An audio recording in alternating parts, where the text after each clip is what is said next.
Start करने से पहले बोलना चाहूँगा कि जो चैनल पे नए प्लीज़ चैनल को सब्सक्राइब कर लीजिए और एपिसोड की स्टार्टिंग में हम लोग देखते हैं कि सातुरो को फिर से रिवाइवल हो जाता है और इस बार वो अपने बचपन के टाइम में पहुंच जाता है अपने स्कूल के सामने। तो हम लोग देखते हैं सातुरो बिना कुछ सोचे समझे अपनी क्लास के अंदर घुसता है। तो वो देखता है कि आज तारीख होती है 15 फरवरी 1988। तो उसे कुछ भी समझ में नहीं आ रहा होता। तभी उसका टीचर बोलता है कि सातुरो तुम बाहर क्या कर रहे हो, चुपचाप अपनी सीट पर आकर बैठो। तो सातुरो को अपनी सीट भी याद नहीं होती और वो शुरुआत में गलती से किसी दूसरे की सीट पर बैठ जाता है। तभी उसका क्लास टीचर बोलता है कि आज मंडे, आज फिर से कायो हमेशा की तरह लेट आएगी, पता नहीं उसको क्या दिक्कत है। तभी हम लोग होते हैं सातुरा के पास बैठी एक लड़की बोलते हैं कि तुम और कायो बिल्कुल एक जैसे हो, तुम्हारा कपल एकदम बढ़िया बनेगा, तुम्हारी जोड़ी काफी अच्छी जचेगी। तभी सातुरा अपने मन में सोच रहा होता है कि मैं इतने पुराने टाइम पे कैसे, 18 साल पहले मैं कैसे पहुंचा, इतना बड़ा रिवाइवल तो आज तक कभी भी नहीं हुआ। ये सोचकर सातुरो खड़ा होकर जाने लगता है। तभी उसका दोस्त केनिया उससे बोलता है सातुरो तुम कहाँ जा रहे हो। तो सातुरो बोलता है कि दरअसल मेरा सर थोड़ा सा दर्द कर रहा है तो मैं नर्स के ऑफिस में जा रहा हूँ दवाई वगैरह लेने के लिए। तो केनिया उसको बोलता है कि वो तो सब तो ठीक है लेकिन तुम अपना बैग क्यों लेके जा रहे हो। तभी सातुरो कुछ बोल नहीं पाता, वो घर जा रहा होता है लेकिन वो बहाना मार के जाने वाला होता है। तभी केन्या बोलता है चलो कोई नहीं, मुझे फर्क नहीं पड़ता, मैं टीचर को संभाल लूंगा, तुम जाओ। और हम लोग इतने सातुरो भाग के अपने घर की तरफ जाने लगता है। उसी टाइम पे कायो जो होती है वो भी स्कूल आ रही होती है, लेकिन सातुरो को कोई फर्क नहीं पड़ता और वो अपने घर के निकल जाता है। वो दरवाजा खोलने की कोशिश करता है लेकिन दरवाजा खुलता नहीं है, घर के अंदर कोई होता नहीं है। तभी उसे याद आता है कि इस टाइम पे तो मॉम काम पे गई होंगी और वो चाबी ढूंढता है गमले के पास से और चाबी से घर खोल लेता है। और हम लोग इतने सातुरो अपने बचपन का घर देखकर काफी ज्यादा खुश हो जाता है, उसको काफी ज्यादा खुशी होती है अपनी मॉम का वेट करते करते। और हम लोग इतने वो अपने रूम में घुसकर अपने खिलौनों को देखता है और वहीं पर सो जाता है। उसके बाद शाम को उसकी मॉम आती है और सातुरो को उठाकर उससे बोलते हैं सातुरो क्या खाओगे, हैमबर्गर खाओगे या फिर मीट बॉल्स खाओगे। तो सातुरो काफी ज्यादा खुश होता है खाना खाते खाते और वो काफी ज्यादा खुश लग रहा होता है। तो उसकी मॉम बोलते हैं आज सुबह तो तुम काफी ज्यादा गुस्सा थे मेरे ऊपर क्योंकि तुम मेरे से तुम्हारा रिकॉर्डर खो गया और अभी तुम इतना ज्यादा खुश हो। तो सातुरो की आंखों में आंसू आ जाते हैं, वो बोलता है मुझे माफ कर दो मॉम, मैं आप पे चिल्लाया हूँ तो। और वो अपने मन मन में सोचने लगता है कि मेरे बचपन में इतने खुशहाल दिन भी थे, शायद मैं इन दिनों को भूल गया हूँ। ये पक्का रिवाइवल है, मैं इतने टाइम पहले आया हूँ, मतलब कुछ ना कुछ तो गड़बड़ होने वाली है यहाँ पे। इस बार मैं चांस को खोने नहीं दूंगा, मैं सब कुछ ठीक करके रहूंगा। फिर वो अपने मन में सोचने लगता है कि अगर मैं 18 साल पहले आया हूँ तो क्या मैं 18 साल अपनी ज़िंदगी के दोबारा जीऊँगा जैसे कि हर बार मैं रिवाइवल में जीता हूँ। तभी हम लोग इतने अगले दिन जब वो स्कूल जा रहा होता है तो उसका दोस्त ओसामू उससे बोलता है कैसे हो सातुरो, ठीक तो हो ना। और सातुरो उससे हाय करके अपने मन में सोच रहा होता है कि अगर ये रिवाइवल है तो मैं यहाँ पे किसी ना किसी कारण से आया हूँगा, कहीं ऐसा तो नहीं है कि मैं कुछ बुरा होने से रोकने वाला हूँ। अगर ऐसा है तो शायद ऐसा भी हो सकता है कि मेरी मॉम की जो मौत हुई थी उसको रोकने के लिए मुझे यहीं से स्टार्ट करना पड़ेगा, यानी कि रिवाइवल जो वो कुछ भी बुरा होने से पहले मुझे पहुंचाता है। तभी सातुरो की नज़र पड़ती है कायो पे जो कि स्कूल जा रही होती है। तो सातुरो पूरे दिन कायो को देखता रहता है और उसको याद आता है कि जहाँ तक कि मुझे याद है कायो अपनी मॉम के साथ रहती थी। तभी हम लोग इतने कायो की पेंसिल नीचे गिरती है। कायो जब उस पेंसिल को नीचे उठाने लगती है तभी सातुरो को दिखता है कि उसकी स्कर्ट के नीचे चोट का निशान है। तो सातुरो अपने ग्रुप के साथ खड़ा होता है तो उसके ग्रुप में ओसामू जो होता है वो बात कर रहा होता है कि हमारे ग्रुप में कोई भी बंदा नॉर्मल नहीं है, सारे लोग अलग अलग चीज़ें देखते हैं, मैं जैसे ड्रैगन क्वेस्ट देखता हूँ, मैं किसके साथ बात करूँ। तभी केन्या बोलता है कि यही तो हमारे ग्रुप की खास बात है ओसामू, हम लोग किसी एक चीज़ को नहीं देखते, हमारे इंटरेस्ट अलग अलग जगह पे हैं। तो सातुरो बोलता है जहाँ तक कि मुझे याद है केन्या हमेशा से बहुत ज़्यादा स्मार्ट था। तभी हम लोग थे केन्या सातुरो से बोलते सातुरो क्या तुम्हें कायो पसंद है, क्योंकि तुम पूरी क्लास के अंदर केन्या कायो को ही देख रहे थे। तभी हीरो बोलता है कि हाँ सातुरो मुझे भी लगता है तुम्हें वो पसंद है। तभी ओसामू बोलता है हाँ आज सुबह जब वो स्कूल के अंदर आ रही थी ना तभी भी सातुरो उसी को देख रहा था। तभी काजू बोलता है कि अगर सातुरो तुम्हें वो सच में पसंद है तो मैं तुम्हारी उससे बात करा सकता हूँ। तो सातुरो बोलता है कि ऐसा नहीं है कि मुझे वो पसंद है लेकिन मैं उसके बारे में कुछ तो सोच रहा था। तभी काजू बोलता है हाँ मतलब तुम्हें वो सच में पसंद है, चिंता मत करो मैं स्कूल के बाद तुम्हें उससे मिलवा दो। और हम लोग इतने काजू ऐसा ही कुछ करता है और वो कायो से उसको मिला देता है। तो कायो बोलती है तुम स्टूपिड हो क्या। तो सातुरो बोलता है कि तुम्हें यही चीज़ बोलनी थी सबसे पहले, मेरे को पंच नहीं मारोगी क्या। और वो जोर से बोल देता है जबकि ये सोचना चाहता था सिर्फ वो। तो बोलता है मैंने जोर से बोल दिया कि जो मैं सोच रहा था। और हम लोग देखते हैं कि असलियत में काजू ने कायो को बता दिया होता है कि सातुरो तुम्हें पसंद करता है तो प्लीज़ उससे मिल लो। और वो आता जोड़ी करके कायो को वहाँ पे मिलने के लिए बुलाया हुआ होता है। तो सातुरो बोलता है दरअसल मैं सोच रहा था कि क्यों ना हम लोग दोस्त बन जाए। तो कायो बोलते तुम्हें मुझे देख के क्या आइडिया है कि तुम मेरे दोस्त बन सकते हो, हम लोग वैसे बहुत ज़्यादा अलग हैं लेकिन एक चीज़ में हम दोनों सिमिलर है, तुम भी मेरी तरह फेक हो। जैसे कि मैं एक्टिंग करती हूँ वैसे तुम भी यहाँ पे आसपास रहने के लिए एक्टिंग करते हो। मैंने उस दिन तुम्हें देखा था तुम घर भाग रहे थे, क्या तुम्हारी मॉम तुम्हारे लिए इतनी ज़्यादा इंपॉर्टेंट है। तो सातुरु बोलता है हाँ मेरी मॉम मेरे लिए बहुत ज़्यादा इंपॉर्टेंट है। तो कायो बोलती है फिर ठीक है, और ये बोलकर वो वहाँ से जाने लगती है। तो सातुरु बोलता है कि क्या हुआ कायो, रुको तो सही, मैं तुम्हारा दोस्त बनना चाहता हूँ। तो कायो बोलती है तुम सच में मेरे दोस्त बनना चाहते हो, क्या तुम मेरे लिए किसी को मार सकते हो। तो वहाँ पे सातुरु रुक जाता है और सातुरु समझ जाता है उसी दिन कि कायो हमेशा से परेशान थी, ना कि उसकी किडनैपिंग के बाद, बल्कि वो किडनैपिंग से पहले ही बहुत ज़्यादा परेशान थी। तो सातुरु बोलता है कि अगर कुछ होने वाला है गलत तो मुझे यहीं पर रोकना होगा। और हम लोग देखते हैं कि यूकी ये सब कुछ देख रहा होता है दूर बैठा बैठा। और हम लोग देखते हैं कि सातुरु अगले दिन अपने घर पे चला जाता है, फिर भी उसको सब कुछ वही बात याद आ रही होती है जो कि कायो ने उसको बोली थी कि तुम भी मेरी तरफ फेक हो। अगले दिन जब वो स्कूल के अंदर आता है तो वो सोचता है कहीं ऐसा तो नहीं है कायो को पता चल चुका है कि मैं अपनी पास्ट की लाइफ जीने के लिए आया हूँ, नहीं ऐसा नहीं हो सकता। कहीं ऐसा तो नहीं है कि मैं अपने आप को आइडल रखना चाहता हूँ, हमेशा वही करना चाहता हूँ जो एक पॉपुलर बंदा करेगा, क्योंकि मुझे यूकी ने बताया था। तो शायद कायो यही समझ रही होगी कि मैं यहाँ पे पॉपुलर बंदे की तरह एक्टिंग करना चाहता हूँ। तो हम लोग देखते हैं जब वो अपने ग्रुप में वापस आता है तो हीरो उससे पूछता है कि क्या हुआ, तुम्हारी काय के साथ मीटिंग कैसी रही? तो वो बोलता है कि दरअसल मैं सिर्फ उससे बात ही कर पाया, मैं उसको घर तक छोड़ने जाना चाहता था, लेकिन मेरी उससे उतनी बात हुई नहीं। तो काज़ू बोलता है ये तो बहुत बढ़िया बात है ना, मतलब तुम्हारे पास चांस है, वो हमेशा किसी से बात थोड़ी करती है।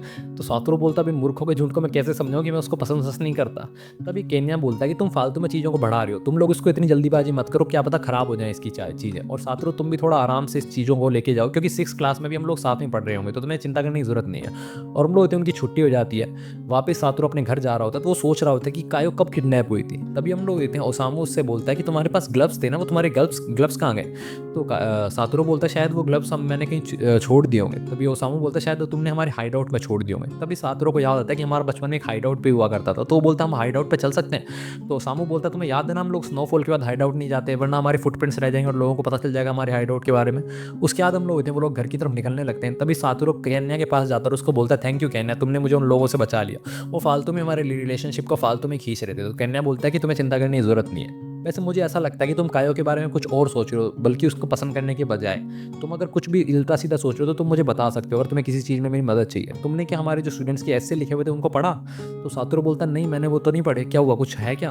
तो केन्या बोलता है उनको पढ़ना, वो बहुत ज़्यादा इंटरेस्टिंग है। और हम लोग देखते हैं सातोरू जो अपने घर पे आता है तो वो समझ जाता है कि केन्या शायद कायो के लिखे हुए एस्से की बात कर रहा था, और वो उस एस्से को पढ़ने लगता है। उस एस्से के अंदर कायो लिखा होता है कि अगर इस टाउन से मैं इरेज्ड हो जाऊँ, सिर्फ मैं इरेज्ड हो जाऊँ, तो उसके बाद इस टाउन का क्या हाल होगा। तो उस एस्से के अंदर कायो ने लिखा होता है कि जब मैं बड़ी हो जाऊँगी, इतनी बड़ी कि मैं अपनी मर्जी से कहीं भी जा पाऊंगी, तब उसके बाद मैं इस टाउन को छोड़ के चली जाऊंगी बहुत दूर, इतनी दूर कि मैं किसी को भी नहीं मिलूंगी। मैं एक ऐसे आइलैंड पे चली जाऊंगी जहाँ पे कोई एडल्ट नहीं होगा, कोई बच्चे नहीं होंगे, ना मेरे क्लासमेट, ना मेरे टीचर और ना मेरी मॉम। उस आइलैंड पर जाकर मैं सब कुछ करूंगी जो मैं करना चाहती हूँ, और उसके बाद उस आइलैंड से मैं ये सोचूंगी कि इस टाउन का क्या हाल हुआ होगा मेरे इरेज होने के बाद में। यहाँ पे सारे बच्चे अभी भी स्कूल जा रहे होंगे, सब लोग अपनी मस्ती कर रहे होंगे, मेरी मॉम अब डिनर कर रही होंगी, अपने काम पे जा रही होंगी, मेरे बिना सब लोग खुश होंगे। और मुझे अब इस टाउन की उम्मीद करके काफ़ी ज़्यादा अच्छा लगता है जिस टाउन में मैं हूँ नहीं। और हम लोग देखते हैं सातोरू जब ये पढ़ता है तो उसे पता चल जाता है कि कायो ज़रूर परेशानी में है, उसको बहुत दिक्कतें हैं। उसके बाद हम लोग देखते हैं वो अपने मन में सोचने लगता है कि शायद केन्या को लगा होगा कि मैंने कायो का वो लेटर पढ़ा था, ऐसे पढ़ा था, इसलिए शायद मेरे को क्या कायो में इंटरेस्ट है, ना कि मेरे को उस पर क्रश है। तभी हम लोग देखते हैं वो अपनी मॉम से बोलता है कि मॉम इस बार मैं अपने बर्थडे पे अपने दोस्तों को इनवाइट कर सकता हूँ क्या? तो उसकी मॉम बोलती है हाँ तुम कर तो सकते हो, लेकिन कितने जने आने वाले हैं? तो वो बोलता है कि दरअसल हम लोग 5 जने आने वाले हैं। तो उसकी मॉम बोलती है तुम पहली बार अपने दोस्तों को बुला रहे हो तो जरूर बुला सकते हो। तो हम लोग देखते हैं सातोरू अपने मन में सोचने लगता है बस मुझे कैसे ना कैसे करके कायो के करीब आना है, क्या पता मैं सारे इंसिडेंट को रोक पाऊँ जो फ्यूचर में गलत होने वाले हैं। तभी उसकी मॉम बोलते तुमने मुझे बोला था तुम 5 जने आने वाले हैं तुम्हारे दोस्त, लेकिन तुम्हारे दोस्त तो सिर्फ 4 ही हैं, क्या तुम्हारी कोई गर्लफ्रेंड बन गई है क्या? तो हम लोग कहते हैं सातोरू बोलता है कि मेरी मॉम हर चीज़ जल्दी समझ जाती है, और वो सोने की एक्टिंग करता है और अपनी मॉम को कुछ बताता नहीं है। तभी वो सोचता है कि कहीं ऐसा तो नहीं है, मैंने अपनी मॉम को कभी ऐसे नहीं दिखाया था, मुझे अपनी मॉम को ऐसे दिखाना चाहिए। क्या लिखा था मैंने उस ऐसे के अंदर अपनी मॉम के बारे में मुझे याद भी नहीं है, और वो ना ही याद करने की कोशिश करता है। अगले दिन हम लोग देखते हैं वो फिर से स्कूल जाते हैं, उनकी छुट्टी हो जाती है, कायो फिर से अपने घर की तरफ जा रही होती है। तो ओसामू बोलता है सातोरू से सातोरू कायो घर जा रही है, तुम्हें उसके साथ नहीं जाना?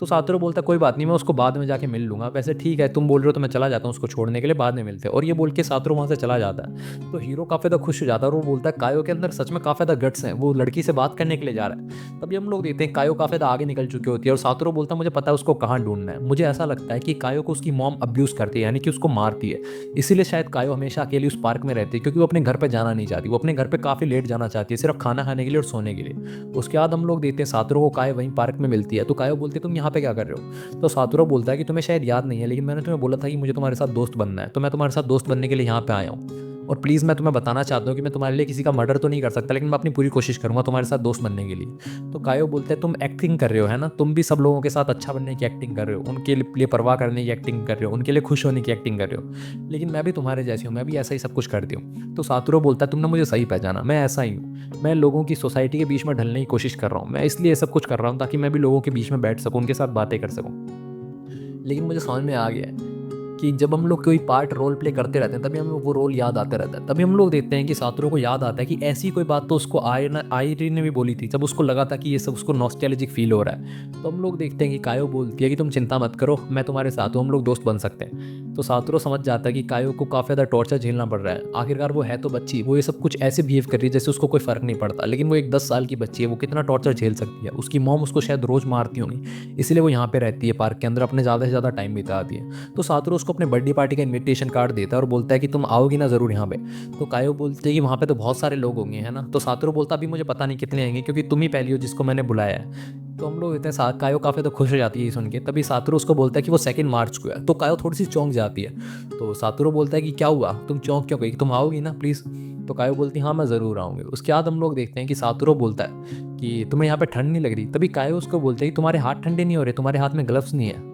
तो सातोरू बोलता है कि दरअसल मेरे ग्लव्स थे तो सही मेरे पास, लेकिन मैंने उनको कहीं छोड़ दिया है। तभी हम लोग होते हैं अचानक से कायो अपने हाथ लगाती है सातोरू के हाथ के ऊपर। तो सातोरू की गालों पे ब्लश आ जाता है। उसको समझ में नहीं आ रहा होता कि कायो कर क्या रही है। और वो अपने आप से बोलता है कि सातोरू तुम पागल हो गए क्या, तुम 29 साल की और तुम एक छोटी सी बच्ची के हाथ लगाने से ब्लश कर रहे हो।